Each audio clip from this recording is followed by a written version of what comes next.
Well, the simple explanation might be that yesterday's sudden drop in share prices pretty much across the board has created what market analysts like to call a buying opportunity. It tends to bring out investors to pick through the ruins looking for bargains.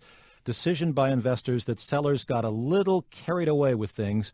So the buyers have lifted all the major indexes today. The Dow, the NASDAQ, the S&P 500 were all up around 0.5% in early trading today, and that wasn't a big surprise.